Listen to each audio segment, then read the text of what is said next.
আসসালামু আলাইকুম দর্শক, কেমন আছেন? সবাই ভালো আছেন। আমি আপনাদের আলহামদুলিল্লাহ চট্টগ্রাম থেকে ঢাকার উদ্দেশ্যে রওনা করলাম। চট্টগ্রাম বন্দর এরিয়ায় কলেজ এরিয়াতে আছি।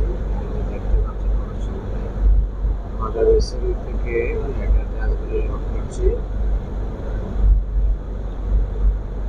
এরকম অনেক জাহাজ আছে, অনেক এরিয়া দেখা যাচ্ছে আমার সামনে।